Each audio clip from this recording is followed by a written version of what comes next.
C'est « Il n'est pas bon que l'homme soit seul ».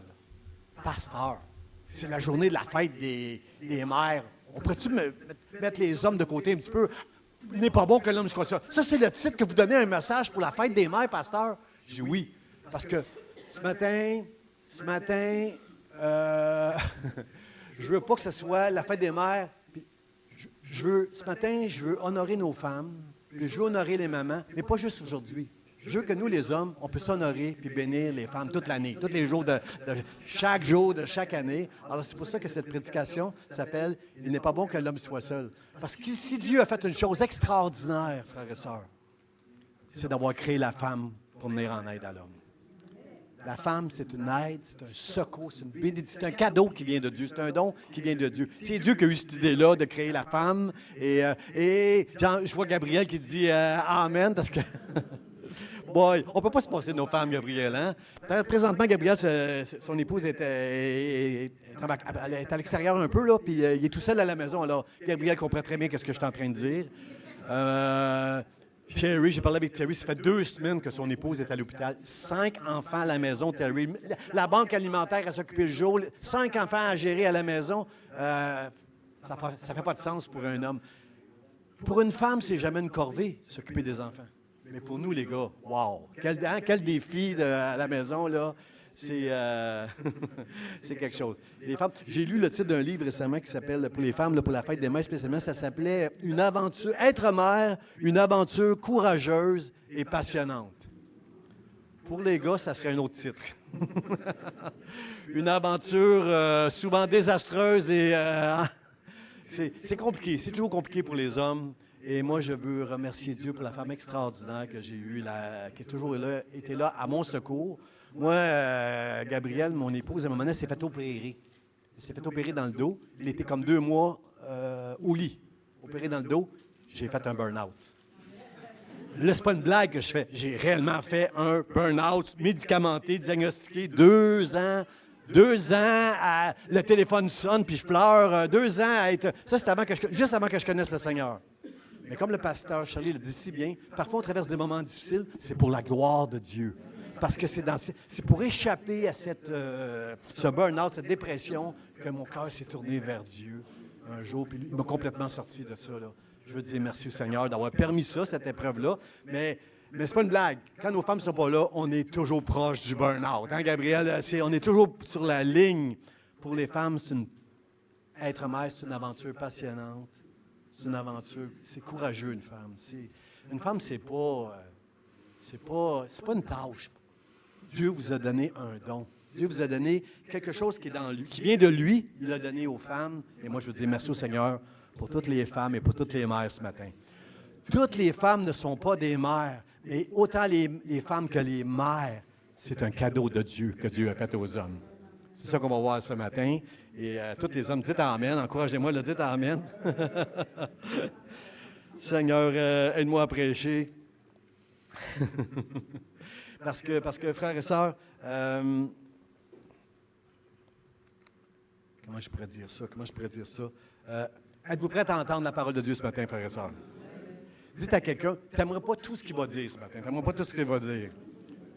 Alors, je vous pose encore la question. Est-ce que vous êtes prêts à entendre la parole de Dieu, frères et sœurs? Amen. Alors, on va aller dans le texte. On va aller dans le texte. Dans Genèse, chapitre 2, verset 18, tout a commencé là. L'Éternel Dieu dit, « Il n'est pas bon que l'homme soit seul. Je lui ferai une aide semblable à lui. » Dieu est en train de dire, c'est pas une bonne chose. Il a créé Adam, c'était extraordinaire, Adam. Il était dans le jardin, il y avait toutes sortes il y avait des tâches déjà, il y avait les animaux à donner des noms, il y avait toutes sortes. C'était vraiment extraordinaire. Tout ce que pouvait vivre cet homme-là qui s'appelait Adam, le premier homme là, que Dieu a créé de la poussière. Et, frères et sœurs, c'est vous pourquoi Dieu a créé l'homme de la poussière, puis la femme, il l'a pris de la côte de l'homme. C'est vous la différence? Pourquoi l'homme a été créé de la poussière?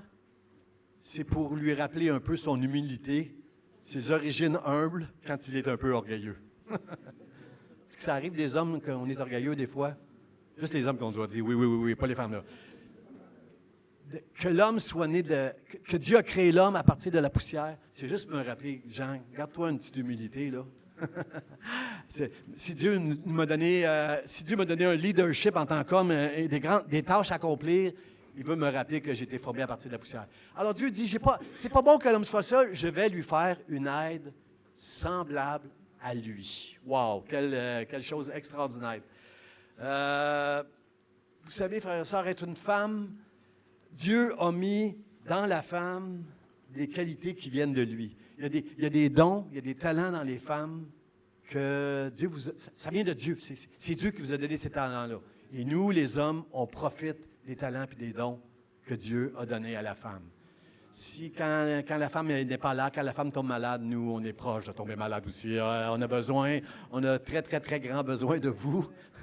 Je sais qu'aujourd'hui, les jeunes, surtout les jeunes, ma génération moins, mais les jeunes aujourd'hui sont très, très, très impliqués. Je regarde mon gendre qui est ici ce matin. Je sais qu'il fait beaucoup, beaucoup, beaucoup de choses dans son foyer. Et ça, c'est les jeunes d'aujourd'hui.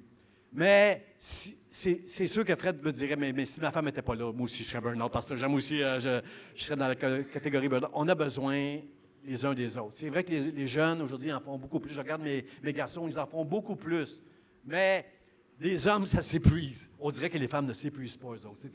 C'est toujours... Tu sais, t'emmènes les femmes... C'est un don que Dieu... Ne vous glorifiez pas. C'est un don, une force qui vient de Dieu. C'est un don qui vient de Dieu. Et c'est nous autres, les hommes, qu'on est bénis au travers de vous, de vos talents, de ces dons-là. Alors, je remercie Dieu pour tous ces talents-là qu'il vous a donnés. Puis aussi, au-delà, il vous a donné aussi une mission, c'est de transmettre la foi à vos enfants. J'aime la photo parce qu'on voit tellement la fragilité d'un enfant qui tient la main, avec sa main, il tient un doigt de sa mère. On voit tellement la fragilité d'un enfant, frères et sœurs.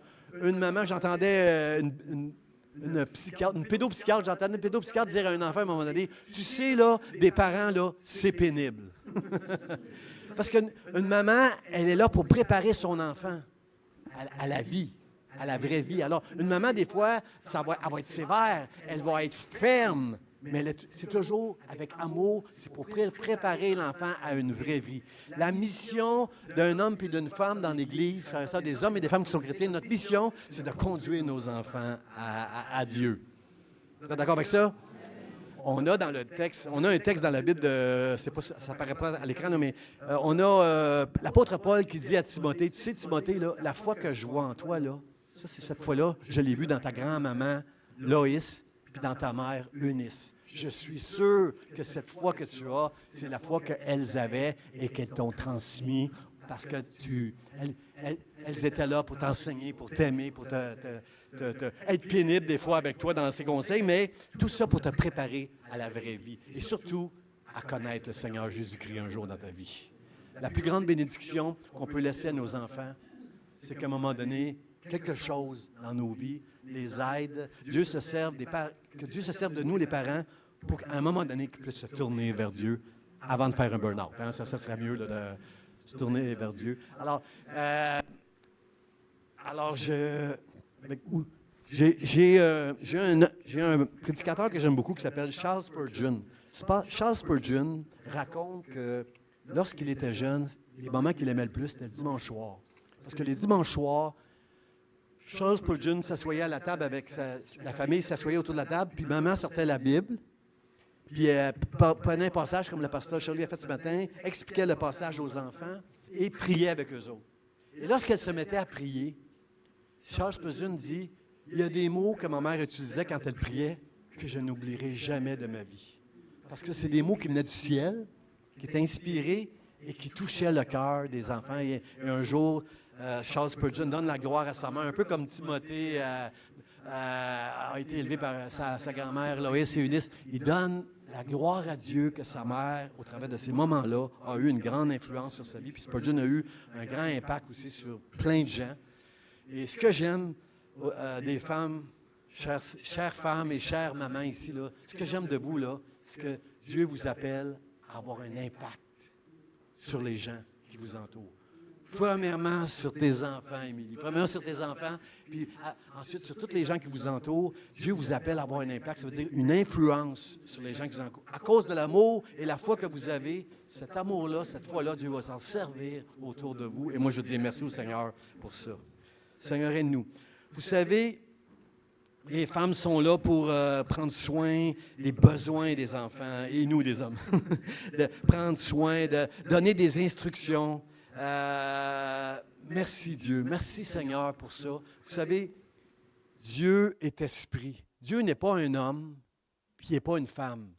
Dans la Bible, on appelle des anthropomorphistes. Quand on dit le bras de l'Éternel m'est venu en aide, les yeux de Dieu, tout ça, c'est des expressions pour nous aider à comprendre certaines choses. Mais Dieu, lui, il est esprit. Dieu a créé l'homme et il a créé la femme. Mais Dieu n'est pas un homme puis il a créé la femme. La femme et l'homme viennent de lui. C'est lui qui est le créateur, c'est lui qui est l'auteur de l'homme et de la femme. Et je veux dire merci. Il y a des expressions dans la Bible, même spéciales, qu'on ne mentionne pas souvent là, quand on essaie d'élever l'homme plus haut que la femme. Là. En passant, frères et sœurs, aux yeux de Dieu, l'homme et la femme ont la même valeur. Je n'ai pas entendu d'amen, là, mais là, Paul va dire, dans la foi, il n'y a plus ni homme ni femme. Il n'y a pas des Juifs puis des Grecs. Là. Quand on a la foi, on est des enfants de Dieu, on a la même valeur aux yeux de Dieu. Mais souvent, dans nos cultures, on essaie d'élever... L'homme, des fois, essaie d'utiliser son statut de chef du foyer puis de leadership que Dieu lui a donné pour exercer une espèce de truc qui va rendre la femme inférieure. La femme et l'homme sont égales aux yeux de Dieu en valeur. Mais il n'a juste pas donné le même rôle à jouer aux hommes. À nous, les hommes, il nous donne un leadership, chef du foyer. À la femme, il lui dit, aide-le, je vais te donner des talents, tu vas venir à son secours pour l'aider à faire ce que moi je l'appelle à faire. Alors, dans Isaïe, ça dit, comme une mère console ses enfants, moi aussi je vous consolerai. Comprenez-vous que Dieu parle comme une femme, il dit, mais c'est parce que le don que la femme a de consoler plus que nous, les gars, ça vient de Dieu. Comme une mère console ses enfants. Moi aussi, Dieu, je vais vous consoler, vous autres. Les hommes, les femmes, je vais vous consoler. Mais il est en train de dire que cette consolation, ce don de consolation, il l'a donné aux femmes. Comme une mère. Dieu s'identifie à une mère. Au lieu de dire, la mère, elle a ça de moi, là, il dit, comme une mère, moi aussi, je vais vous consoler. Alors, c'est extraordinaire, les talents. Merci Dieu pour tous les talents que tu as mis dans les femmes et dans les mamans qui sont ici ce matin. Je veux te dire merci Seigneur, je te suis reconnaissant pour ça. Dieu a dit à un moment donné, faisons l'homme à notre ressemblance. Faisons l'homme, et il créa l'homme et la femme. Je veux dire merci au Seigneur. L'homme et la femme, c'est Dieu qui les a créés. Il les a créés égaux, frères et sœurs. C'est juste ce matin que, qu'est-ce qu'on n'aimerait pas entendre? C'est juste que peut-être qu'on a des tâches qui sont différentes. Mais Dieu nous a appelés à travailler ensemble, à être unis, comme je l'ai entendu ce matin. Là, Dieu nous appelle tous ensemble à être unis pour faire l'œuvre de Dieu. Est-ce qu'on peut dire Amen à ça? Alors, mon premier point, c'est Dieu qui l'a dit. Il n'est pas bon que l'homme soit seul. Ce n'est pas une bonne chose, ce n'est pas une bonne affaire que l'homme soit seul. Alors, c'est une grâce que Dieu nous a fait de créer l'homme puis de créer la femme. Et quand je regarde aujourd'hui, frères et sœurs, quand je regarde aujourd'hui comment ce qui prend place dans le monde, comment les relations entre les hommes et les femmes sont devenues difficiles, comment les relations entre les gens sont devenues difficiles aujourd'hui, frères et sœurs, on a besoin de prêcher ça dans l'Église aujourd'hui.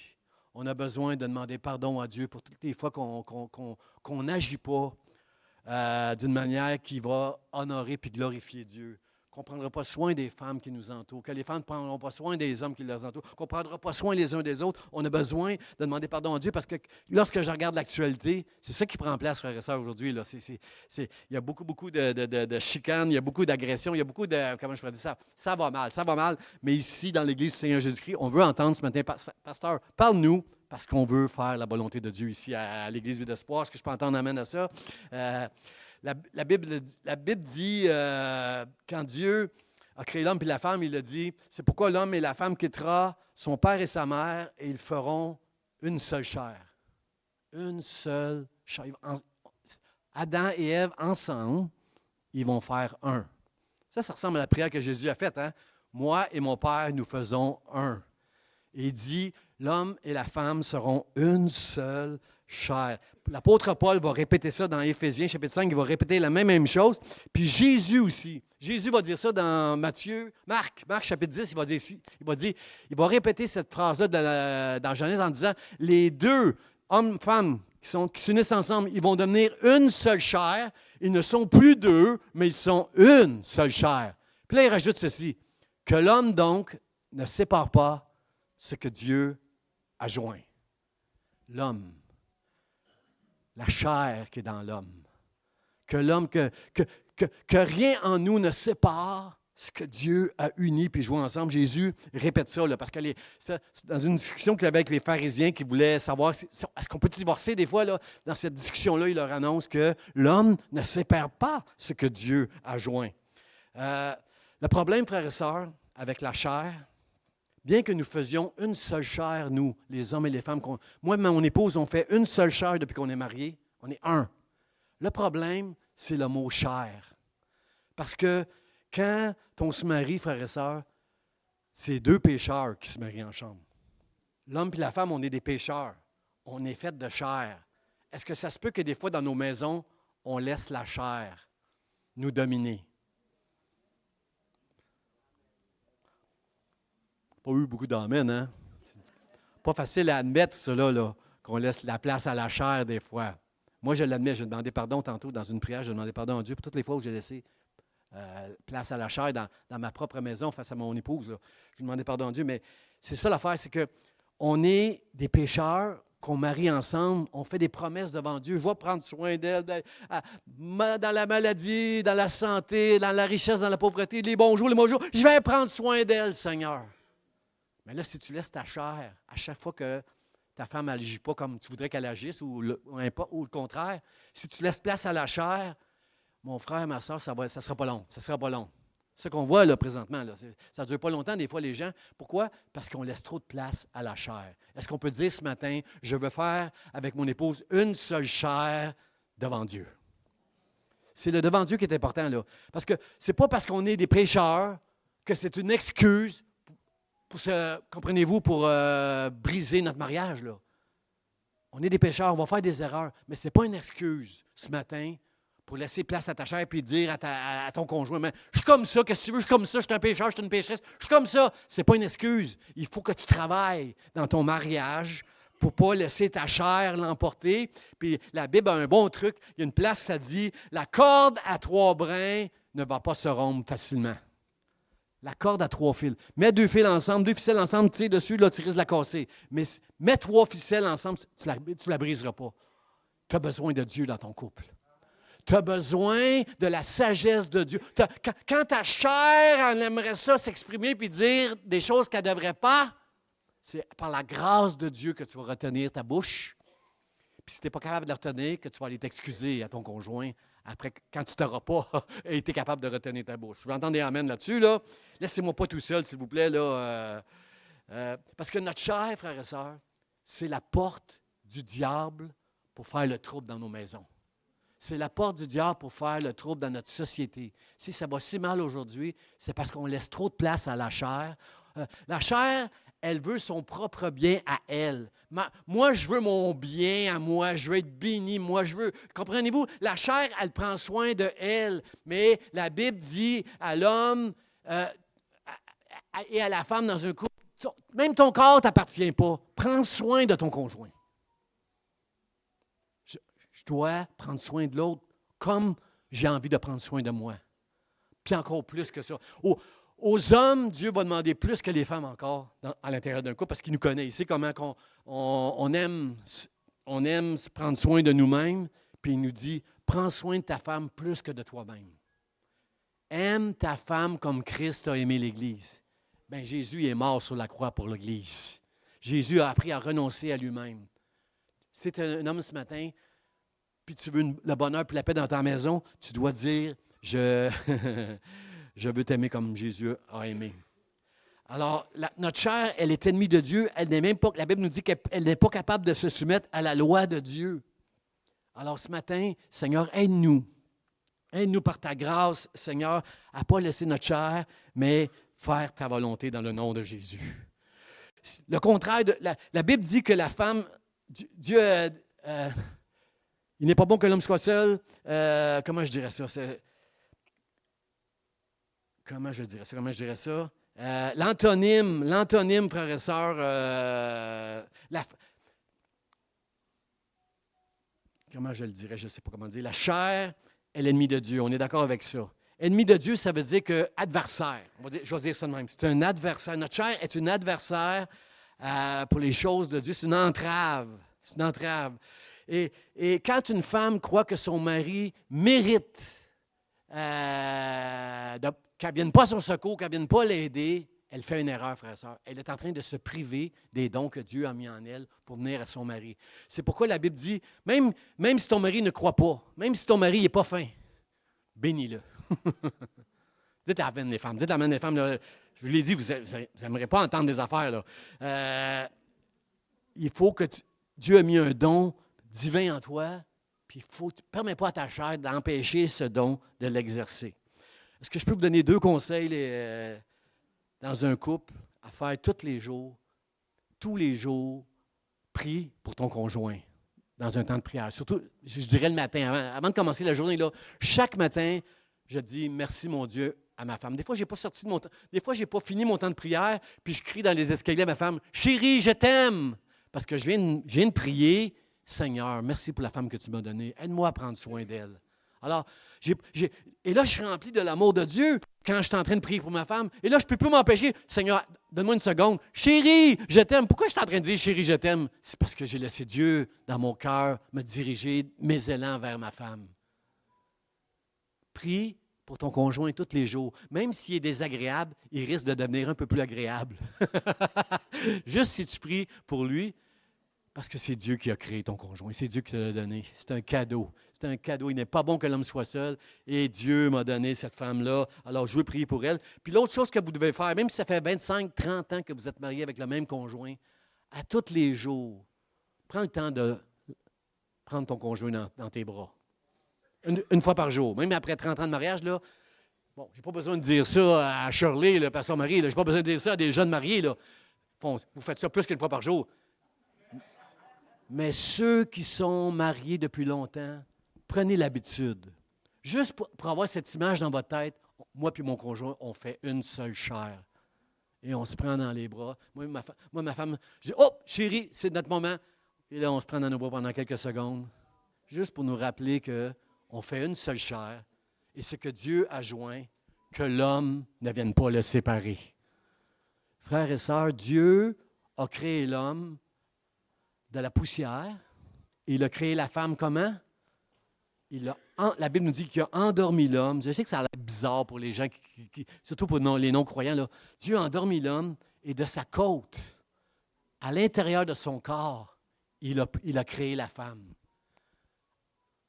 Je ne peux pas séparer mon corps. Quand Jésus dit que l'homme ne sépare pas ce que Dieu a joint, là, est-ce que je peux séparer mon corps? Est-ce que je peux rester sur la tribune ici puis laisser mes jambes aller là-bas? Ça ne fait pas de sens. Parce que tu dis des niaiseries, là. Mais oui, je ne peux pas séparer mon corps. Jésus dit, sépare pas. Quand Dieu a fait l'homme et la femme une seule chair, viens pas séparer ça. Que l'homme ne sépare pas ce que Dieu a joint. Puis la seule façon que tu vas faire ça, c'est de réaliser que toi et ton conjoint, vous faites une seule chair. C'est pas tout le monde ici qui a un conjoint, là. Puis, dépêche-toi pas. Mon fils a prêché là, récemment que le célibat, brise pas ton célibat avant le temps. Va-t'en pas avec un conjoint juste parce que tu as hâte d'avoir un conjoint. Il faut que ce soit Dieu qui mette ce conjoint-là dans ta vie. Parce qu'il faut que les deux, vous ayez cette même volonté de devenir une seule chair. Quand la Bible dit, c'est pourquoi l'homme quittera son père et sa mère, tu ne peux pas avoir la même relation avec tes parents quand tu es marié maintenant avec ton conjoint. Tu fais maintenant un foyer. Toi et ton conjoint, vous êtes maintenant un foyer. Tu ne dois pas laisser les autres influencer ton foyer là, maintenant. Là. Vous faites une seule chair. À chaque fois que tu vas aller prendre, tous les jours, tu vas prier pour ton conjoint, fin, pas fin. Dites amen. Tous les jours, tu vas prier ton conjoint. puis s'il est fin, tu ne seras pas capable d'arrêter. Tu vas interrompre ta prière pour dire comme moi, pour crier à ton conjoint, « Chérie, je t'aime, mon amour, je t'aime. » Tu vas être incapable. Et au moins une fois par jour, tu dois la prendre dans tes bras, ta femme ou ton mari. Une fois par jour pour dire, on fait une seule chair. C'est Dieu qui, dans son amour pour moi, n'a pas voulu me laisser seul et me donner cette femme extraordinaire. Je veux dire merci au Seigneur pour ça. Amen. Mon deuxième point, c'est Dieu qui l'a fait. Je lui ferai une aide. C'est Dieu qui a fait ça, frères et sœurs. le synonyme de une aide, je lui ferai une aide comme lui. Le synonyme de ça, c'est un renfort. Souvent dans la Bible, quand on a le mot, parce que le mot aide en hébreu, c'est Ezer. Et quand on voit souvent ce mot-là, Ezer, qui veut dire secours, c'est une armée qui vient à mon secours, parce que là, je suis en train de me faire battre par une force qui est plus grande que moi. Il y a une armée qui vient à mon secours. En hébreu aussi, le mot aide, c'est le mot poutre. C'est comme une poutre dans une maison pour soutenir toute la maison. Nos femmes sont là pour soutenir les gars, pour soutenir toute la maison. Si notre mère n'est pas là, la maison risque de... Si la femme qui est notre aide, qui est notre secours n'est pas là, la maison risque de s'écrouler. Quand j'ai fait un burn-out, ma femme ne pouvait plus rester au lit encore. Il fallait qu'elle se lève. Puis on le sait, les gars, hein? On le sait, les gars. Quand nous, on a une grippe, là, on est malade au lit puis on se plaint. Ah! Tu n'as pas idée c'est comment je peux être malade. Mais les femmes, eux autres, sont malades puis continuent à faire le ménage, continuent à faire à manger, continuent à prendre soin des enfants. Eux autres, c'est jamais un problème. Eux autres, parce qu'ils ont un don. Ils ont une force que Dieu leur a donnée. Ce sont des femmes et ce sont des mères aussi. Et je veux dire merci Seigneur à ça. Alors, c'est comme une poutre. Le Proverbe 18, 22 nous dit ceci. Juste vous rappeler ça, les gars. Celui qui trouve une femme trouve le bonheur. C'est une grâce. Quelqu'un dit une grâce qu'il obtient de l'Éternel. Une grâce, c'est un don qui vient de Dieu. C'est un cadeau qui vient de Dieu. C'est un cadeau que Dieu nous a fait. Et on risque d'oublier ça. Alors, aux femmes, ce que Dieu demande dans un foyer, Dieu a donné le leadership aux hommes. Il a dit, lui, là, c'est le chef du foyer. Aux femmes, ce qu'il veut leur dire, c'est, femmes, ce que Dieu dit aux femmes ce matin, il dit, femmes, soyez soumises à votre mari. Oh, je le savais, vous ne voulez pas entendre ça, des affaires comme ça, là. Notre génération, elle passe ça, t'es out, là. On dit plus ça, là, la soumission. Personne n'aime ça, se soumettre aujourd'hui. C'est tellement difficile, la soumission. Aux femmes, Dieu dit, soumettez-vous à votre mari. Pas un mari qui va abuser de son leadership pour écraser la femme. Il n'y a rien dans la Bible qui nous dit que la femme est inférieure à l'homme. Dieu a donné à la femme des dons et des talents pour aider la maison à opérer, à agir. Puis Dieu veut que la femme se soumette à son mari, soit avec lui pour l'aider dans la maison. Mais ce n'est pas un rôle inférieur. Il n'y a rien d'inférieur là-dedans, mais des fois, les hommes, soit à cause d'une culture, vont imposer à... Hey, tu vas faire ce que je te dis, là. Moi, je n'ai pas la femme pour dire une affaire comme ça, là. Moi, je plaide avec ma femme. Chérie, s'il vous plaît, appelle-moi Seigneur, s'il vous plaît, là. Je n'ai pas la femme pour dire, tu vas faire ça. Mais ma femme, elle est avec moi. Elle m'aime. Elle sait que je marche avec Dieu. Et si elle veut marcher avec Dieu, elle marche aussi avec moi. Et je veux dire merci au Seigneur pour toutes les mères, ici, toutes les épouses qui marchent, qui sont là qui sont avec leur mari. Dieu ne demande pas aux femmes de se soumettre pour être écrasées par leur mari. Parce qu'au mari, c'est bien plus que ça que Dieu demande. Il dit, Marie, aimez vos femmes comme Christ a aimé l'Église. Ouch! Les gars, dites ouch! Il dit de renoncer à vous-même. Il dit de faire tous les sacrifices que Jésus a fait. Vous devez les faire, ces sacrifices-là. Wow! Wow, Seigneur! Si moi, je pense que si on pense que Dieu demande beaucoup quand il dit aux femmes, soumettez-vous, oui, il demande beaucoup en 2000, demander à une femme de se soumettre, là. Il n'y a personne qui veut se soumettre, frères et sœurs. La soumission, là, il n'y a plus personne aujourd'hui, là, on le voit, là. Tout le monde se soulève on se soulève contre les professeurs. Les professeurs à l'école se sentent même plus en sécurité. Aujourd'hui, on a défendu récemment d'amener des bouteilles d'eau à l'école parce que les enfants lancent les bouteilles d'eau à des amis ou même aux professeurs, là. C'est fou aujourd'hui, là. On ne respecte même pas dans le foyer la soumission envers les parents. On ne respecte pas à l'école envers les professeurs. On ne respecte même pas les policiers. Les policiers ont des problèmes aujourd'hui. Moi, tout mon cœur est avec les policiers qui essaient de faire régner l'ordre. Puis à chaque fois qu'ils font régner l'ordre, on leur reproche toutes sortes de choses. On ne veut pas obéir à nos gouvernements aujourd'hui. On a vu pendant la COVID, surtout pendant la COVID, comment il y a comment je pourrais dire... C'est pas toi qui vas me dire quoi faire. On a vu beaucoup d'anarchie. Vous savez, frères et sœurs, pourquoi Dieu demande la soumission? Parce que la soumission égale avoir de l'ordre dans nos maisons, dans nos pays. Enlève l'autorité, puis c'est l'anarchie, puis c'est le désordre. C'est un peu ça qu'on voit en Haïti en ce moment-là. Les problèmes qu'on a en Haïti en ce moment, c'est qu'il n'y a pas personne qui dirige pour garder le pays. Comprenez-vous? La soumission égale de l'ordre. Si Dieu dit, dans le foyer, je vais mettre l'homme, le leader, le chef, la femme va se soumettre à lui, il demande aussi aux enfants de se soumettre aux parents. Dieu demande dans la parole de se soumettre à toutes les autorités. Les autorités qu'il y a dans l'Église, on doit se soumettre aux autorités. Notre sœur Nicole a demandé à Gabriel, avant que Enoch puisse aller jouer du piano au truc des aînés. Comprenez-vous? Il faut respecter les autorités et c'est ça qui va amener de l'ordre dans nos foyers puis dans notre société, frères et sœurs. Jésus était soumis à ses parents. Hein? On connaît l'histoire à Jérusalem, quand Joseph et Marie sont allés à Jérusalem, puis Jésus était là, puis il était resté à Jérusalem pour enseigner. Les parents ne s'en sont pas rendus compte, ils sont venus, mais Jésus, qu'est-ce que tu fais là? Tu étais supposé être avec nous, là. Mais il dit, vous ne savez pas que je dois m'occuper des choses de mon Père? Mais la Bible nous dit qu'ensuite, il s'est soumis à ses parents. Jésus nous dit qu'il était soumis à son Père. Je fais rien de moi. Moi, tout ce que je fais ce que Dieu m'a demandé de faire sur cette terre. Alors, Seigneur, aide-nous. Seigneur, aide-nous à nous soumettre, parce qu'il n'y a personne qui veut se soumettre aujourd'hui. La Bible dit, enfants, obéissez à vos parents, serviteurs, obéissez à vos maîtres. Dans le titre, ça nous dit de se soumettre à nos gouvernements, ceux qui nous dirigent, parce que c'est comme ça qu'on va connaître la paix puis l'ordre. Puis il y avait un centenier aussi qui est venu voir Jésus à un moment donné. Il dit, moi, je suis soumis à des supérieurs, puis j'ai des gens qui sont soumis à moi. Seigneur, je sais que mon supérieur, il sait qu'en ce moment, je suis en train de faire ce qu'il m'a demandé de faire. Puis quand je parle à mes serviteurs, je le sais qu'ils vont faire ce que je leur dis de faire. Alors, Seigneur, tu n'as pas besoin de venir chez moi. Mon serviteur est malade, dis seulement un mot. Puis toi qui es Seigneur, je sais que tout est soumis et que mon serviteur va être guéri. Jésus a dit, mais quelle foi, mais quelle foi. Est-ce qu'on comprend, frères et sœurs, que la soumission, c'est quelque chose qui va amener un ordre dans l'univers. C'est à l'image de Dieu. On n'aime pas ça, être soumis. Personne ici. Tout le monde, on veut faire ce qu'on veut. Mais ça ne marche pas comme ça quand on est un enfant de Dieu. Quand on est un enfant de Dieu, on veut faire la volonté de Dieu. Et la volonté de Dieu, c'est de se soumettre aux autorités. Est-ce que je peux entendre un amen à ce niveau-là? C'est Dieu qui a créé ça, frères et sœurs. Et quand il dit « je lui ferai une aide, je lui ferai un secours », frères et sœurs, je veux dire merci à Dieu pour les femmes, pour les mères. Vous êtes tellement d'un grand secours pour nous les hommes, puis aussi pour nos enfants dans la maison. Je veux vous dire merci.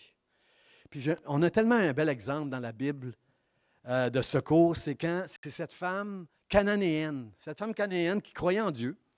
Cette femme cananéenne qui arrive, les Cananéens n'étaient pas appréciés du tout des Juifs, là. Il y a une femme à un moment donné qui vient parler à Jésus. Puis elle est désespérée. Parce qu'elle qui est supposée amener le secours dans sa maison, elle en tant que mère, en tant que femme qui est supposée amener le secours, elle n'est pas capable de venir secourir sa fille qui est tourmentée, qui a des problèmes. Alors elle vient à Jésus. Puis là, elle crie après Jésus, « Aie pitié de moi, fils de David. » Elle donne le titre du Christ à Jésus en criant, « Aie pitié de moi, fils de David. » Et vous savez quoi? Jésus ne lui répond. La Bible dit qu'il ne répond pas un mot. Est-ce que ça vous arrive des fois de prier, puis Dieu ne répond pas? Tu as l'impression que c'est le silence total. Tu n'entends pas un mot de la part de Dieu. Est-ce que ça vous arrive? Hein? C'est décevant. Hein? J'entends ça souvent des gens qui me disent, Pasteur, je prie, ça fait longtemps que je prie pour ça, puis j'entends rien, Dieu ne me parle pas. Moi, tout ce que je peux me dire, c'est continue à prier, parce que c'est pas vrai que Dieu ne nous abandonne jamais. Mais qu'est-ce que j'aime de cette femme qui a le don de Dieu pour venir au secours des autres? Elle sait que Dieu, son seul secours, peut lui venir de Dieu. Alors même si Dieu ne lui répond pas, elle continue, elle est là. Jésus ne répond pas un mot et ses disciples même vont dire, « Seigneur, elle crie, renvoie-la. » C'est dérangeant, là. Puis là, Jésus va dire quelque chose que vous n'auriez pas aimé entendre. Il va dire à cette femme-là, cette mère en qui il a donné le don pour secourir les autres, il va dire à cette mère, il va dire, j'ai été envoyé juste aux brebis perdues d'Israël.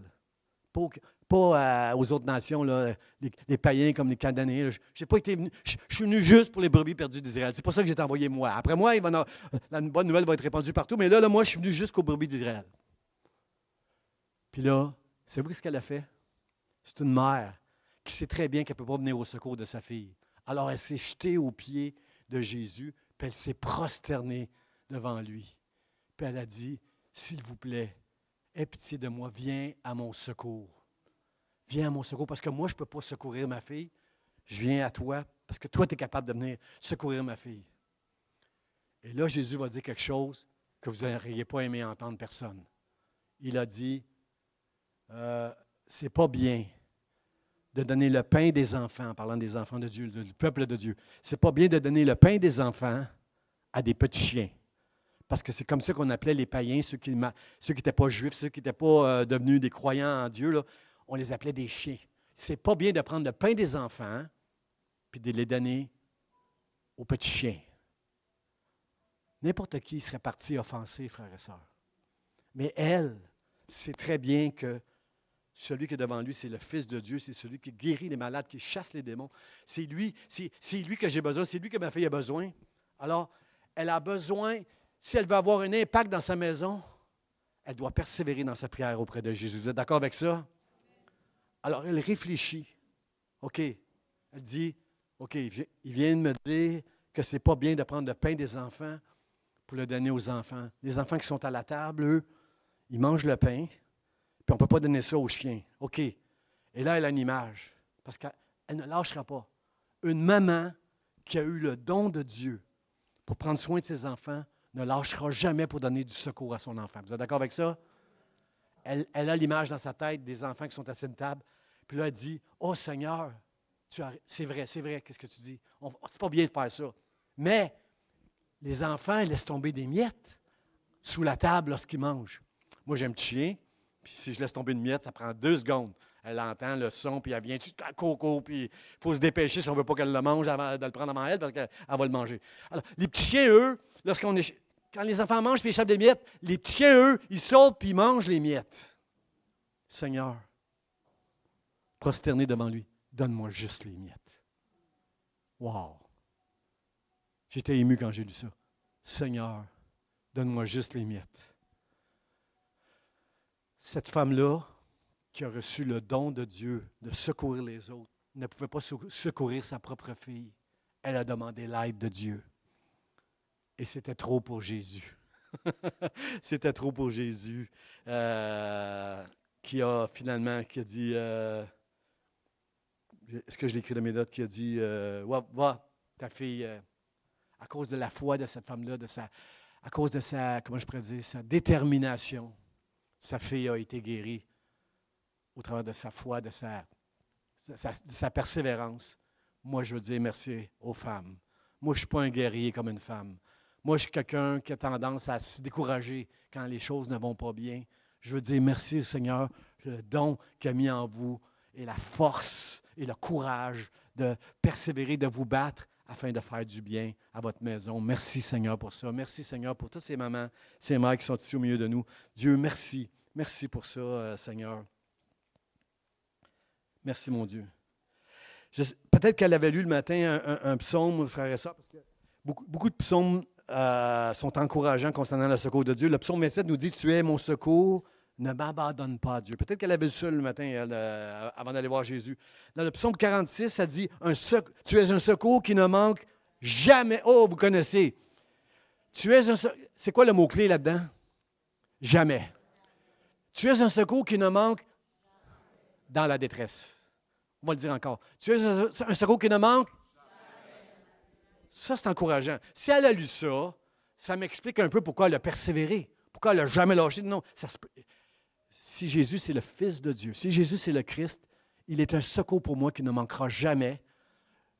Il peut arrêter de me parler, il peut arrêter de dire un mot, il peut essayer de m'offenser. Moi, je ne quitterai pas tant qu'il ne m'aura pas béni. Cette femme cananéenne, je ne sais pas son nom, mais c'est le Jacob de l'Ancien Testament.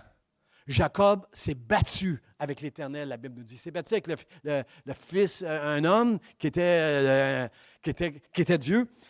La Bible dit qu'à un moment donné, dans la bagarre, juste avant l'aurore, l'ange de l'Éternel a dit à Jacob, « Laisse-moi partir. » Puis il dit, « Je ne te laisserai pas partir tant que tu ne m'auras pas béni. » Je bénis Dieu pour cette prière-là qui est dans plusieurs femmes et mères aujourd'hui.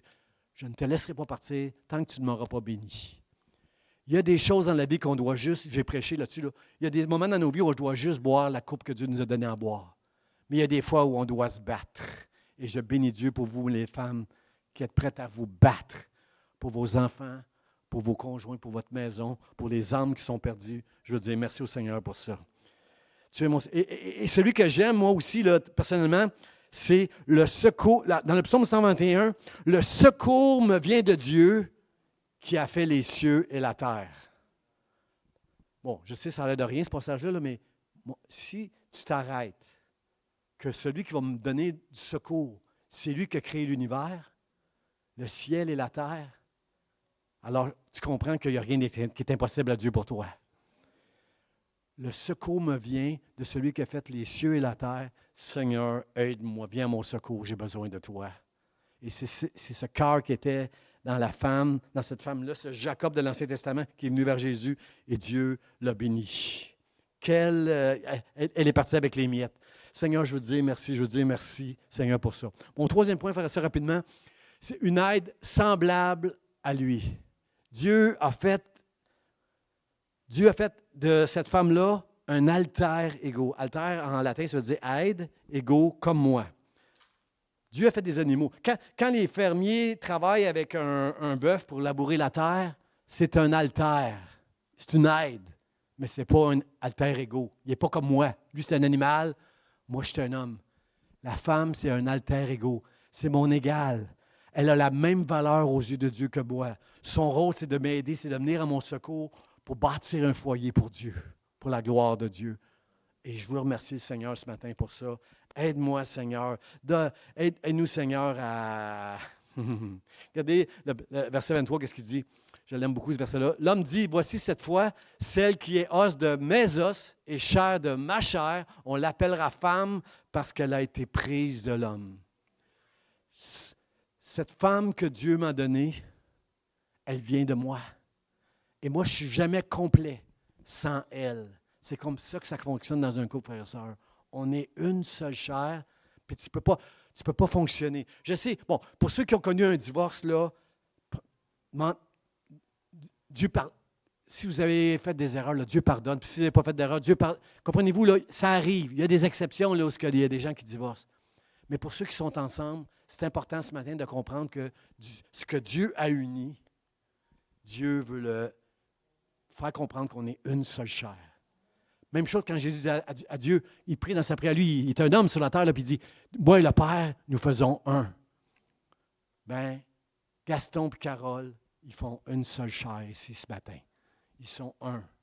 Et je les vois des fois se prendre dans leurs bras pour rappeler, Gaston, tu sais, hein, on est une seule chair. Des fois, on laisse parler la chair, mais merci Seigneur parce que tu as fait de nous une seule chair. Alors, quand on fait des erreurs à la maison, ayons cette humilité d'aller devant Dieu pour dire, pardon Seigneur, j'ai laissé ma chair. J'ai laissé ma chair. Avouons qu'on est des hommes, des femmes, des fois, qui laissent la chair triompher. Mais cherchons la grâce de Dieu, frères et sœurs. Ayez l'humilité de dire, pardon Seigneur, quand tu n'y arrives pas. Amen. Amen. Mon mot de la fin, c'est celui-ci, là. C'est l'Éternel. C'est l'Éternel, Dieu, qui a dit, il n'est pas bon que l'homme soit seul. Faisons, on va lui faire une aide semblable à lui. Frère et sœur, je veux dire merci à Dieu ce matin. Je veux dire merci à Dieu ce matin. Premièrement, je vais me permettre de dire merci à Dieu pour mon époux. Je vais faire un merci personnel à ma femme. Chérie, merci. Je remercie Dieu ce matin encore. Et il y a des matins où je prends beaucoup de temps pour remercier la femme extraordinaire que Dieu m'a donnée, qui était fidèle, qui était là pour moi toutes ces années. Ça fait beaucoup, là, ça fait longtemps. Là. Je me suis marié très, très, très, très jeune, moi, à l'âge de 7-8 ans. Là, en 1980, je me suis marié, moi. Et je veux dire merci à Dieu pour la femme extraordinaire qu'il m'a donnée, qui était une mère extraordinaire pour ses enfants. Une mère très sévère. Elle avait compris qu'une maman est là pour préparer les enfants dans la vie. C'est une femme qui est très sévère. Fred, tu es d'accord avec moi? Elle est très, très sévère, très ferme. Beaucoup d'amour, mais ferme. Elle, avec ma femme, c'est noir, c'est blanc, il n'y a pas de milieu, là. Moi, j'essaie toujours de réconcilier tout le monde. Moi, je suis toujours plein de gris, moi. Mais elle, c'est non. C'est ça, c'est ça. Mais merci Seigneur. Merci Seigneur, parce que j'ai pu voir son amour, j'ai pu voir sa grâce, j'ai pu voir son secours au travers d'elle. Je veux dire merci. Je veux dire merci au Seigneur pour toutes les mères qui sont ici, les femmes qui ne sont pas des mères, mais que, même si tu n'es pas une maman, la Bible dit que tu peux être une maman, comment je pourrais dire, comme Pasteur Charlie a cité un bon texte ce matin, tu peux être une mère spirituelle, tu peux être une mère, quelqu'un qui va prendre soin d'autres enfants. Je sais qu'en Afrique, on dit que le village élève un enfant. Il y a beaucoup, un enfant en Afrique, il y a beaucoup de mamans qui sont là, qui prennent soin de lui pour aider la maman. Là. Tu peux ne pas avoir d'enfant, puis être quand même une mère spirituelle quelque part. Mais moi, je veux dire merci Seigneur ce matin pour toutes les mamans et toutes les mères qui sont ici. Vous êtes un cadeau de Dieu. C'est une grâce que Dieu a faite à nous les hommes et à l'Église. Parce que les gars, là, franchement, si je regarde tous ceux qui s'impliquent dans l'Église, on a vu beaucoup d'hommes en avant ce matin. Je veux dire merci Seigneur à tous les hommes qui étaient ici. Mais c'est souvent les femmes plus que les gars qui s'impliquent dans toutes sortes de ministères dans l'Église. Et je veux dire merci Seigneur aux femmes et aux mères dans cette Église. Merci à Dieu. Je veux dire merci à Dieu. Et je veux faire une prière, frères et sœurs. Et dès que je vais avoir terminé, je vais inviter les femmes à venir ici en avant. Puis le pasteur Charlie et moi, on va vous donner des fleurs. Je vais inviter Denis à venir installer les fleurs. On veut donner une fleur, pasteur Charlie et moi, à chaque maman qui est ici ce matin. Puis avant que je l'oublie, là, Édouard puis Paul, j'aimerais que vous veniez avec les mamans ici parce que vous représentez Bernadette et Yolande qui combattent en ce moment un cancer dans leur corps. Ça va très, très bien. Je veux dire merci à toute l'équipe de prière qui prie pour ces deux femmes-là qui combattent un cancer. Elles vont bien. Mais Paul, j'aimerais te donner une fleur pour Bernadette et même chose pour Édouard ce matin. Alors, frères et sœurs, j'aimerais que toutes les mamans se lèvent en ce moment là où vous êtes. Toutes les mamans de l'Église, j'aimerais juste prier, faire une prière devant Dieu pour vous, solennelle. Je veux remercier Dieu pour chacune de vous. Ah, puis il y a sûrement une ou deux mamans en haut, là. Il faudrait penser à garder des fleurs s'il y a des mamans en haut, là. On va garder une fleur ou deux, là. Je veux remercier Dieu pour chacune de vous. Je veux dire merci au Seigneur pour vous, les talents qu'il a mis en vous, parce qu'il y a quelque chose d'égoïste dans ma prière. Parce que Dieu nous bénit au travers de vous. Dieu n'est pas bon que l'homme soit seul. Dieu était tellement préoccupé au bonheur de l'homme que je vais créer une femme qui va être une aide, un secours à côté de lui. Pasteur René est certainement d'accord avec moi. C'est une bénédiction, les femmes que Dieu nous a données. C'est une grande bénédiction. Puis je veux dire merci au Seigneur. Puis, mesdames, c'est vrai que les gars ne sont pas tout le temps fins avec vous autres. Vous n'êtes pas obligés de dire amen, là. Mais c'est vrai que les gars ne sont pas tout le temps fins parce qu'on est charnel. Moi, je demande pardon à Dieu pour toutes les fois où j'ai été charnel, puis j'ai été pas fin, déplacé, parce que je pensais à moi, à mon petit moi, à mon ego. Je demande pardon à Dieu pour ça. Mais aujourd'hui, si vous regardez l'actualité, ça va beaucoup plus loin que des mauvaises paroles, là. J'ai lu récemment une statistique que 10 femmes par semaine se font agresser puis se font étrangler, là. Ils ne meurent pas toutes, mais il y a des hommes qui se permettent de toucher à leur femme physiquement. 10 par semaine, qu'on sait, il y en a plus que ça, mais des statistiques disent 10 femmes qui se sont sauvées de leur foyer ou qui se sont plaints quelque part. Il y a des agressions toutes les semaines. Je sais qu'il y a des hommes qui prennent autorité dans une fausse, comment je peux dire, qui abusent de l'autorité que Dieu leur a donnée dans leur foyer pour, des fois, abaisser leur femme. Ça, c'est pas bien. Je veux demander pardon à Dieu pour tous ces débordements qu'il y a. Je veux le dire encore une fois, mes sœurs, vous avez une grande valeur aux yeux de Dieu, la même valeur qu'un homme. Quand Dieu vous demande de vous soumettre, c'est pour de l'ordre, pour qu'il y ait de l'ordre dans le foyer. Mais l'homme, à lui, dit, aime ta femme comme Christ a aimé l'Église. Bénis-la, ton épouse. Élève-la, honore-la, prends soin d'elle plus que de toi. Alors, ce matin, je veux remercier Dieu pour vous, puis je veux demander à Dieu pardon pour tous ceux qui laissent place un peu trop à la chair. Puis je vous demande de pardonner. Mes sœurs, si vous voulez être heureuses, là, apprenez à pardonner et à votre conjoint et à tous ceux qui ont peut-être fait du mal quelque part dans votre cœur, dans la vie. Ça peut être votre mère. Peut-être que votre mère vous a fait du mal, vous n'avez pas une bonne relation avec votre mère. Peut-être votre mère ne vit même plus, peut-être elle vit encore, mais c'est vous. C'est vous qui avez du mal à l'intérieur de vous quand vous gardez une rancune envers quelqu'un qui vous a fait du mal. C'est sûr que ça va, au début, c'est juste avec la bouche qu'on pardonne. Mais si vous revenez dans la prière, si à chaque fois que dans votre cœur, vous rappelez d'une rancune que vous avez contre quelqu'un qui vous a fait du mal, et vous allez devant Dieu en disant, « Seigneur, je lui pardonne », à un moment donné, Dieu va vous accorder le pardon pour cette personne-là. Ça ne sera pas juste la bouche, ça va être aussi le cœur, parce que c'est une grâce de Dieu. Toi, tu n'es pas capable de faire ça. Il n'y a pas un homme ici qui est capable d'être vraiment bon. La Bible dit que Dieu seul est bon. Mais par la grâce de Dieu qui est bon, il peut rendre un homme bon. Puis il peut donner à la femme ce don de consoler, d'être un secours, puis d'être une aide dans sa maison pour son mari, pour ses enfants. Et moi, je veux dire merci à Dieu pour ça. Seigneur, je te rends grâce ce matin du temps que tu nous as donné ensemble. Merci pour cette journée extraordinaire, la fête des mères qu'on célèbre, Seigneur. C'est quelque chose qui est complètement biblique. J'ai lu, Seigneur, sur Internet, qu'il y a des hommes qui se demandaient si c'était biblique seulement de fêter la fête des mères.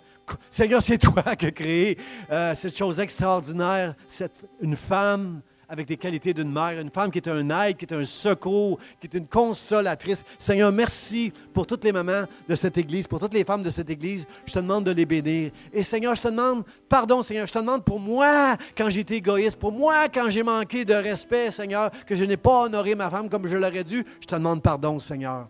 Et je veux te demander pardon pour tous les hommes dans cette Église, Seigneur, qui ont peut-être laissé place à de la chair parfois et qui ont fait du tort, Seigneur, à leur conjoint. Je te demande, Dieu, il n'y a pas un péché que tu ne pardonnes pas. Alors, c'est une bénédiction pour moi de te demander pardon pour tous ces hommes-là, Seigneur.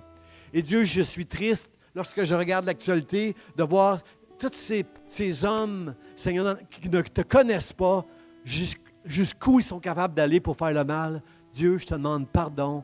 Ils ne savent pas ce qu'ils font parce qu'ils ne te connaissent pas. Seigneur, sers-toi de l'Église pour répandre la bonne nouvelle, pour que les hommes et les femmes se tournent vers toi et que ce que tu unis ensemble, Seigneur, rien ne vienne les séparer. Dans le nom de Jésus. Amen et amen. J'invite toutes les madames, toutes les mamans à venir devant. Pasteur Charlie et moi, nous allons vous donner une fleur pendant que nos musiciens vont jouer un chant.